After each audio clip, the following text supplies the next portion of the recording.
এই দেহ মরে, নফস মরে না। আর এই নফস মৃত্যুর স্বাদ নেয়। রূহ সে মৃত্যু জন্মের অনেক ঊর্ধ্বে। রূহ মৃত্যু এবং জন্ম এর দুয়ের ভেতরে থাকে না। রূহ হচ্ছে খোদার জাত, স্বয়ং নূর। ঈসা রুহুল্লাহকে টাচ করার ক্ষমতা জগতে কাহারও আছে? ঈসা রুহুল্লাহ যদি চাইতো সমস্ত মাটিকে উল্টায় দিতে পারত, কিন্তু ঈসা রুহুল্লাহ বলছে, হে আমার রব, তুমি তাদেরকে ক্ষমা করো। দেখেন, প্রেমের জন্য বাদশাহী ছেড়ে দেওয়া যায়, কিন্তু ক্ষমতার জন্য, বাদশাহী পাওয়ার জন্য হত্যা করে না? মহিষী জননীকে, গর্ভধারিণী মাকেও হত্যা করেছে দারায়ুস, বাদশা দারায়ুস, সে তার মাকে হত্যা করেছে, মহিষী জননীকে। অথচ প্রেমের জন্য ইব্রাহিম আদহাম ভালকি, যিনি ভালকের বাদশাহ, তিনি বাদশাহী ছাইরা দিছে। কেন? ইব্রাহিম আদহাম ভালকে একদিন তিনি তার রুমের মধ্যে শুয়ে আছেন, বাদশার যে কামরা, সেই কামরায় শুয়ে রয়েছেন। এমন সময় দেখে ছাদে কিছু হাঁটার আওয়াজ পাওয়া যায়। তখন ওইখানে হাঁটতেছে কে যেন। এমন সময় ইব্রাহিম আদহাম ভালকি জিজ্ঞেস করেন, ছাদের উপরে কে? কোন বেদব এখানে হাঁটতেছে? তখন ওই ছাদের উপর থেকে হাঁটতেছে যে, আমি কোনো বেদব নই। তখন বলছে, না, তুমি বেদব না, তো তুমি কেন ছাদের উপরে হাঁটতেছ? বলে যে, আমার একটা উট হারায় গেছে, আমি ছাদের উপরে উট খুঁজতে আসি। তখন বলল, তুমি বেদব না ঠিক আছে, কিন্তু তুমি একদম বোকা, পাগল। পাগল না হইলে কেউ ছাদের উপরে উট খুঁজে? যেটা সিঁড়ি নাই, বাইর দিয়া কিচ্ছু নাই, ছাদের উপরে উট খোঁজ। তখন ইব্রাহিম আদহাম ভালকিকে বললেন, তার মুর্শিদ কেবলা ও কাবা, সে বললেন, তুমিও তো তাই করতেছ, ছাদের উপরেই উট খুঁজতেছ। তুমি যে আমারে পাগল কও, বোকা কও, সবচেয়ে বড় পাগল তো তুমি। বাদশাহীর মধ্যে শান্তি খুঁজতেছ, বাদশাহীতে শান্তি নাই। শান্তি যদি থাকে, ফকিরিতে আছে। তখন ইব্রাহিম আদহাম ভালকি সে এই যে গড় ছাড়লো, বাদশাহী ছাইরা দিল। ওলি আল্লাহরা মহব্বতে বাদশাহী ছাইরা দেয়। তাই বাবা, আজকের সমাজে আদমকে সেজদা, আল্লাহর যতটি হুকুম আছে, বেশিরভাগ হুকুমের বিরোধিতা বর্তমান সমাজ করতেছে। বর্তমান সমাজের এক শ্রেণী আলেমরা করতেছে তাদের স্বার্থের জন্য, তাদের ধর্ম ব্যবসার জন্য। তারা সবচেয়ে বড় দেখে ব্যবসাকে, প্রেমকে দেখে না। কারণ ব্যবসায়ীর কাছে প্রেমের কোনো দাম নাই। বর্তমান বিশ্বে আমাদের দেশে যে 4টা বিষয় সেবামূলক, সেই 4টা লইয়াই সবচেয়ে বড় ব্যবসা। শিক্ষা সেবামূলক খাত, শিক্ষা নিয়েই সর্বশ্রেষ্ঠ ব্যবসা এখন চলে। চিকিৎসা সবচেয়ে সেবামূলক খাত, চিকিৎসা হচ্ছে সেবা, সেই চিকিৎসাই হচ্ছে বর্তমানে সবচেয়ে বড় ব্যবসা। এবং ব্যবসা এটার বানায় ফেলাইছে, সেবা আর নাই। চিকিৎসক সে হচ্ছে সেবক। চিকিৎসকের বাংলা কি? একদম উলঙ্গ বাংলাটা বলতে বলেন। চিকিৎসক তো সেবক, এখন সে হয়ে গেছে ব্যবসা। চিকিৎসা হয়েছে সেবা, সেটা হয়ে গেছে ব্যবসা। সেই শিক্ষা হয়ে গেছে ব্যবসা। এখন কি করেন? আমি অমুক স্কুলের মালিক। আগের দিনে শিক্ষকের লুঙ্গি থাকতো না, আরোহণের শিক্ষকের গুলশান বনানি বাড়ি থাকে, মার্সিডিজ গাড়ি থাকে।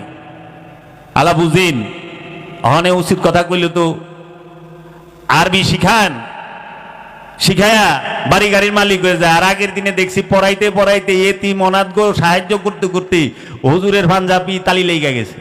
অনেক তালিয়ালা মৌলবি পাওয়া যায়, একজনে তো তালিয়ালা না, উল্টা পাঞ্জাবির উপরে কুট পিন্দা বয়ে থাকি আমরা। কি কইলাম? তাহলে সেবা ব্যবসা হয়ে গেছে। আর কামের প্রেম বানায় দিছে। কামগ্রস্ত যৌনতাকে প্রেম বানায় দিছে। কাম আর প্রেম এক না। প্রেম হচ্ছে ত্যাগ, কাম হচ্ছে পাওয়ার আকাঙ্ক্ষা। প্রেম ত্যাগ, কাম পাওয়ার আকাঙ্ক্ষা। প্রেম আসার জন্য কামের প্রয়োজন, প্রেম আইসা গেলে কাম থাকে না। তাই বাবা জাহাঙ্গীর বলেছেন, কাম যখন বৃত্ত হয় প্রেম হয়ে যায় বিন্দু, আর প্রেম যখন বৃত্ত হয় তখন কাম হয়ে যায় বিন্দু। প্রেম আসলে কাম থাকে না, আর কাম থাকলে প্রেম থাকে না। তাই বাবা জাহাঙ্গীর বলেছেন, ভয় যদি জানলা দিয়া ঢুকে, প্রেম দরজা দিয়া পলায় যায়। আর প্রেম যদি দরজা দিয়া ঢুকে, ভয় জানলা দিয়া পলায় যায়। তাই হযরত শাকিল বাদাউনি তিনি বলেছেন, জব প্যার কিয়া তো ডরনা কিয়া। যখন প্রেমই করছি, ভালোই বেসেছি, মহব্বতই করে ফেলাইছি, কিসের ভয়, কিসের ডর। ছুপ ছুপ আহে ভরনা কিয়া, চুপি চুপি কেন চোখের জল দেয়া ভরুম। প্রেম করছি তো। অহানে প্রেমিকে ইমুন প্রেমিক, এটা হইলো মোম পালিশ প্রেমিক। সে মম পালিশ প্রেমিক কি করে, বাড়িও ঠিক রাখে, প্রেমিকেরও ঠিক রাখে। হ্যাঁ, অনেক মুরিদ আছে, বউরও ঠিক রাখে, শ্বশুর বাড়িও ঠিক রাখে, আবার পিসাবেরও ঠিক রাখে। আর এটা তো পাগলামি। খাজা গরিবে নওয়াজ সুলতানুল হিন্দ বলেছেন, বদনামি ইश्क में इज्जत है, নিশানে রুসওয়ায়ে নিশানে সিয়াদত है। প্রেমের কলঙ্কে ইজ্জত আছে, অহংকারের পতাকা তলে ধ্বংস লুকায় থাকে। আর সুলতানুল হিন্দ খাজা বাবা বলেছেন, বাবা জাহাঙ্গীর মারেফতের গোপন কথা কিতাবে লিখেছেন, খাজা বাবা বলেছেন যে তুমি দুনিয়াও চাও আল্লাহও চাও, এটা তো পাগলামি। বউরেও খুশি করবা, পীরেরও খুশি করবে, এটা তো অসম্ভব বিষয় রে বাপ। শয়তানরেও রাখবার চায়, গুনাহ মাফও করবার চায়, আবার আল্লাহর স্বর্গেও ঢুকবার চায়। খেয়াল করেন, কেউ শয়তান খেদাইবার চায় না। শয়তানের গুনার ফ্যাক্টরি হলো শয়তান। গুনাহ যে জায়গা থেকে সৃষ্টি হয়, গুনাহ যেই ফ্যাক্টরিতে পয়দা হয়, যেই কোম্পানিতে পয়দা হয়, সেই ফ্যাক্টরিটার নাম হইল খান্নাস রূপী শয়তান, ইবলিশ। এখন কি করে মানুষ আল্লাহর কাছে গুনাহ মাফ চায়, আল্লাহ আমাকে গুনাহ মাফ করে দাও, আল্লাহ গুনাহ মাফ করে। তার মানে শয়তান থাক, কারণ শয়তান থাকলেই একটা 10 তলা 20 তলা বাড়ি করবার চাইব, কোটি কোটি টাকা ব্যালেন্স করতে চাইব। শয়তান সঙ্গে থাকলেই জায়গা জমি কিনবার চাইব। জগতে দেখাও একজন খান্নাস মুক্ত ব্যক্তি, একজন ওলিয়ে কামেল, একজন নবী, একজন রসুল 5 শতক জায়গা নিজের জন্য রেখেছে। দেখাও। বাবা করিম মস্তান শৈলের সুতাই রাখে নাই, কোটি টাকা ব্যালেন্স তো রাখবো, দূরে থাক। বাবা গণেশা খান্নাস মুক্ত মহাপুরুষ, এক নৌকার ভিতরে 35 থেকে 36 বছর উলঙ্গ হয়ে বসেছিলেন। বাড়ি গাড়ি করণের লেগে ব্যস্ত, আবার আল্লাহওয়ালা হইবার চায়। হুজুরি খুব আল্লাহওয়ালা মানুষ। আল্লাহওয়ালা মানুষের বাড়ি ঘর থাকে না, ওইটা ভক্তের লেগা হয়। আল্লাহর ওলি যদি বাড়ি ঘর করে সেটা ভক্তের লেগা করে, ভক্তের নামে থাকবে ফি সাবিলিল্লাহ আমওয়াত। আবার ভক্তের লেগা না, এর দুয়ারে সবাই আইসা আশ্রয় নিবে, এর দুয়ারে সবাই আইসা আশ্রয় নিবে। সেদিন খালি আবার নিজের মুরিদের লেগা বাড়ি রাখছে, অন্যের মুরিদের ঢুকবার দেব না, তাইলে গেলে আবার বিজনেসম্যান। এটা না, জিগাইবই না তুই কে কি, আয় খা। কই থেকে খাইতেছস? দয়ালে খাওয়ায়। কে খাওয়ায়? আপন মুর্শিদে খায়, আয় খা। ওলির সর্বপ্রথম নিশানি হইল সে মানবের সেবা করবে। সে প্রথমেই ভক্ত আসার সাথে সাথে খাওয়ান দিব, সেবা দিব, খা। কারণ পেটে খিদা থাকলে আল্লাহর কথা মিঠা লাগে না। আল্লাহর কথা পেটে খিদা লয়ে ইবাদত হয় না। তাই বাবা জাহাঙ্গীর বলছে, তুমি ইসলাম হোনার উপযুক্তই তো নাই, কারণ তোমার পেটে খিদা, অভাবগ্রস্ত। এই জায়গা জমি সহায় সম্পদ তুমি দেখাও যে কোন ওলিয়ে কামেলের, কোন মস্তানের আছে জগতে, যিনি সমস্ত ওলির ওলি, যিনি সমস্ত আবদালের আবদাল, যিনি সমস্ত নবীর নবী, যিনি সমস্ত রসুলের রসুল, যিনি সুলতানে আম্বিয়া, যিনি সাহেবে মেরাজ আবুল কাসেম মোহাম্মদ সাল্লাল্লাহু আলাইহি ওয়াসাল্লামের কতখানি সম্পত্তি আছে সৌদি আরবের ভিতরে, বলো বলো। উল্টা কি করছ? তার ঘর এবং তার অনুসারী সাহাবাই কেরামদের ঘরকে মসজিদ বানাইয়া তোমরা যেন হইয়া থাকো, থাকো না? দিয়া পারছ না, নিজের নামে তো রাখছ। দেখাও গৌসে পাক আব্দুল কাদের জিলানীর নামে কতগুলো সম্পদ আছে, বের করো। মাওলা আলী কত পাখি সম্পত্তির জমি জাজিরাতুল আরবে, বের করো। মা ফাতেমাতুজ জাহরা কতগুলি সম্পত্তির মালিক জাজিরাতুল আরবে, বের করো। গৌসে পাক আব্দুল কাদের জিলানী আলাইহিস সালাতু ওয়াস সালাম কতগুলো সম্পত্তির মালিক।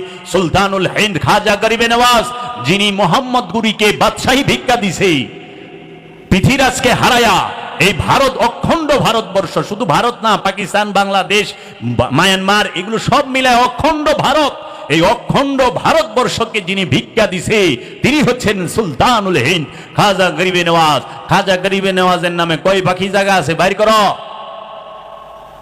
আর অহংকার পিসা প্রতি মাসে মাসে জায়গা কিনি, আমাকে না আছে আল্লাহ দিলে জায়গা সম্পদের পীরে কামেল, কিন্তু জায়গা কিনে খালি। শুধু তাই না, মানুষের জায়গা দখল করে বই রয়েছে, মসজিদের জায়গা দখল করে বই রয়েছে, গুরুস্থানের জায়গা দখল করে বই রয়েছে। আপনার এতিমখানার জায়গা দখল করে বয়ে রয়েছে, স্কুলের জায়গা দখল করে বয়ে রয়েছে।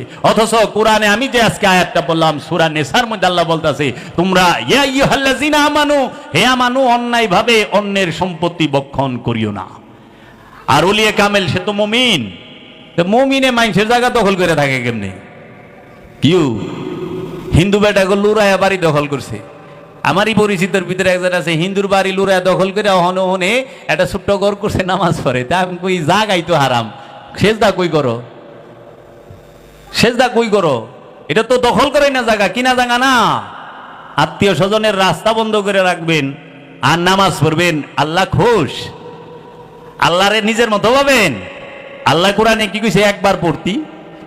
একজনে কয় আরবি তো সহি না, সহি করে আরবি পড়তে পারে। আমাকে বাংলাও সহি করে কইেন, সহি বাংলা না কইলো ওইটা বোঝা যাবে না, কার গুণা সহি বাংলা না কইলো ওই আরবিটা তো সহি কন। সূরা কারাত সব সহি আরবিতে কন, মুনাজাত আরবিতে করেন না কে? সহি ভাবে বাংলায় করেন কে? আবার এরাই কয় আল্লাহর ভাষা বলে আরবি। বাংলায় মোল্লা যে মুনাজাত করে ভেবাইবার লইছে, আল্লাহ তো কিচ্ছু বুঝে না দিলে, কারণ আল্লাহ তো আরবি ভাষা, আল্লাহ তো বাংলা জানে না। অথচ আল্লাহ কইতেছে সমস্ত ভাষা তার। খালাকাল ইনসান ওয়া আল্লামাহুল বায়ান, আল্লাহ মানুষকে সৃষ্টি করেছেন এবং বয়ান শিক্ষা দিয়েছেন। প্রতিটা ভাষা আল্লাহর, প্রতিটা কিতাব আল্লাহর, প্রতিটা নূর আল্লাহর, সমস্ত কিছুই আল্লাহর। অথচ তারা এক জায়গায় আনে। তাই আমি জিজ্ঞেস করলাম, আমি বাবা লালন সাইজির এখানে গেছিলাম, তো পথের মধ্যে একটা অ্যাক্সিডেন্ট হয়েছিল, ওই এলাকার থানার ওসি সাহেবের এখানে গেলাম, বসলাম। ওসি সাহেব উনি কথাবার্তা বললো। ওসি সাহেব বললো, দেখেন আল্লাহর ভাষা তো আরবি। তাই আমি গেলাম সুবাহান আল্লাহ, আমি তো জানতাম না, বিসিএস ক্যাডার তো, আল্লাহর ভাষা আরবি। বললাম আচ্ছা, আল্লাহর ভাষা আরবি লো, আর কোনো ভাষা আল্লাহ কয় না? তাই আমি গেলাম, এই যে আপনি যে মুনাজাত করেন, তো সব গেছে কাম কে রে? সব বাংলা এখন, আরবিতে তো কর না, আরবিতে সব কইবেন, আরবিতে সব কইবেন। তখন খালি জিজ্ঞেস করলাম, কোরআনে বর্ণিত 25 জন নবীর নাম আছে, 25 জন নবীর মধ্যে একজন নবী শুধু আরবি ভাষায় কথা বলছে, আর 24 জন নবী আরবি ভাষায় কথা বলে নাই। একমাত্র মুহাম্মদ সাল্লাল্লাহু আলাইহি ওয়াসাল্লামের মাতৃভাষা ছিল আরবি। এজন্য আল্লাহ বলেছেন, হে আমার হাবিব, আমি এই কোরআনকে আরবি ভাষায় নাজিল করলাম আপনার এই আরব এবং আরবের চতুর্পাশের লোকদের বুঝার জন্য, তারা যেন সহজে বুঝতে পারে আপনার মাতৃভাষায়। এর জন্য কোরআন আরবি নয়, কোরআন হচ্ছে নূর, কোরআন হচ্ছে নবী মুহাম্মদ সাল্লাল্লাহু আলাইহি ওয়াসাল্লাম। তিনি নিজে, তিনি আরবে আসছেন দেখা কোরআন আরবিতে কথা বলেছে। তিনি যদি বাংলাদেশে আসতেন, সেই কোরআন বাংলায় কথা কইতো, কারণ কোরআন যেখানে যায় কোরআন সেই ভাষায় কথা বলে। এর জন্য যিনি আল্লাহর রাসূল তিনিই জিন্দা কোরআন, যিনি আল্লাহর নবী তিনিই জিন্দা কোরআন, যিনি ওলিয়ে কামেল তিনি আল্লাহর কোরআন, তিনিই নূরি কোরআন। এই কোরআন যেখানে যাবে সেইখানেই কোরআন ওই ভাষায় কথা বলবে।